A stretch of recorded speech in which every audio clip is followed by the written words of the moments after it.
Mr. President, Excellencies, Shalom Aleichem, Shalom al Kulanu.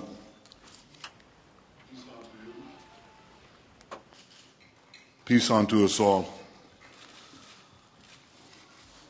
I'm very pleased to be here today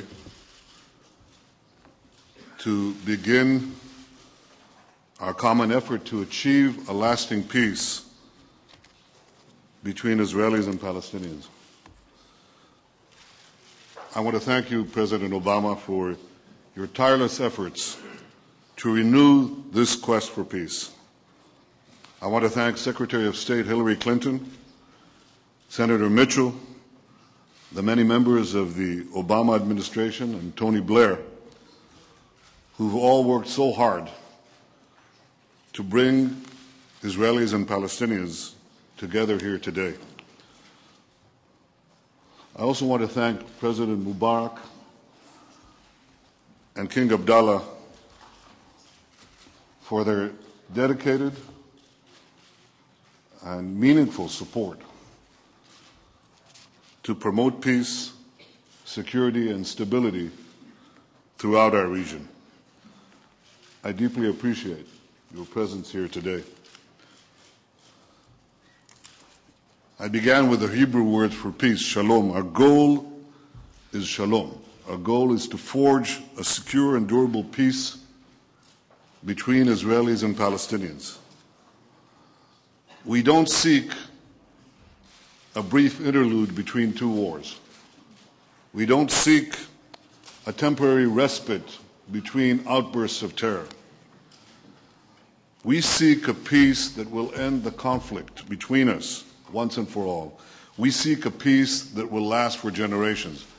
Our generation, our children's generation, and the next. This is the peace my people fervently want. This is the peace all our peoples fervently aspire to. This is the peace they deserve. Now, a lasting peace is a peace between peoples, between Israelis and Palestinians.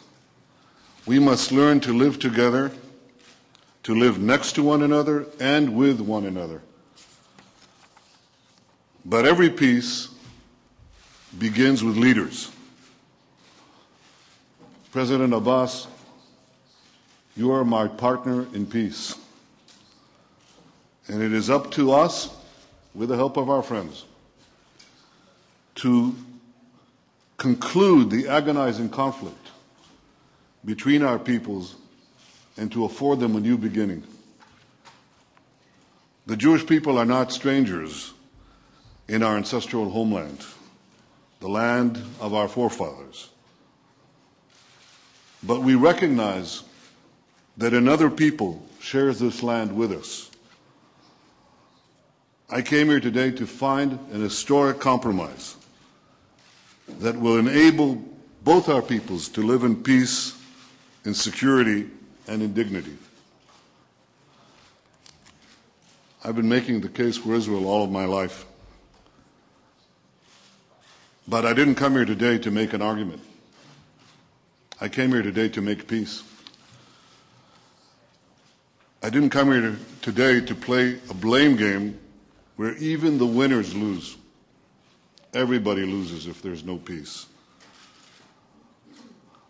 I came here to achieve a peace that will bring a lasting benefit to us all. I didn't come here to find excuses or to make them. I came here to find solutions. I know the history of our conflict and the sacrifices that have been made.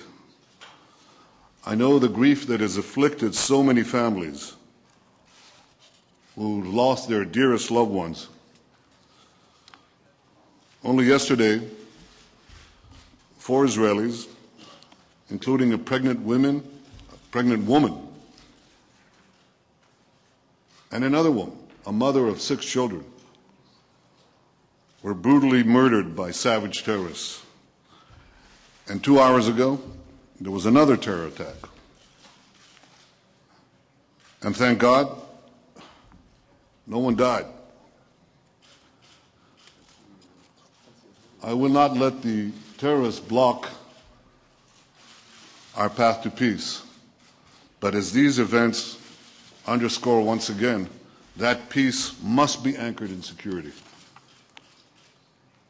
I'm prepared to walk down the path of peace because I know what peace would mean for our children and for our grandchildren.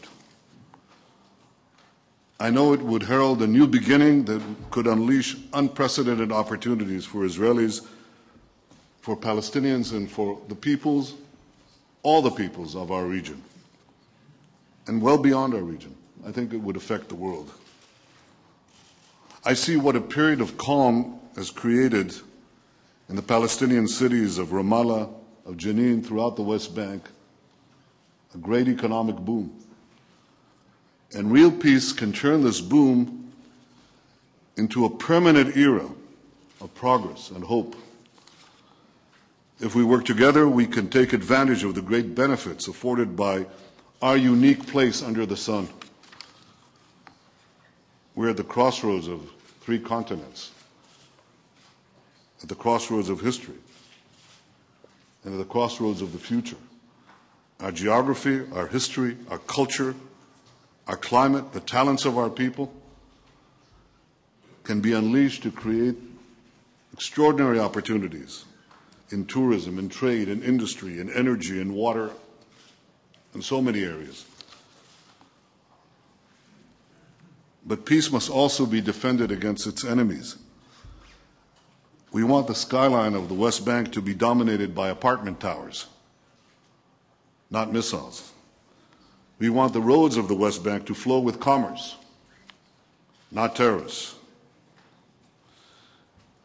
And this is not a theoretic request for our people. We left Lebanon and we got terror. We left Gaza and we got terror once again. We want to ensure that territory will concede, will not be turned into a third Iranian-sponsored terror enclave armed at the heart of Israel, and may I add, also aimed at every one of us sitting on this stage. This is why a defensible peace requires security arrangements that can withstand the test of time and the many challenges that are sure to confront us. And there will be many challenges, both great and small. Let us not get bogged down by every difference between us. Let us direct our courage, our thinking, and our decisions at those historic decisions that lie ahead. Now, there are many skeptics. One thing there's no shortage of, Mr. President, are skeptics. This is something that you're so familiar with, that all of us in a position of leadership are familiar with. There are many skeptics. I suppose there are many reasons for skepticism. But I have no doubt that peace is possible. President Abbas, we cannot erase the past. But it is within our power to change the future. Thousands of years ago, on these very hills where Israelis and Palestinians live today, the Jewish prophet Isaiah and the other prophets of my people envisioned a future of lasting peace for all mankind. Let today be an auspicious step in our joint effort to realize that ancient vision for a better future.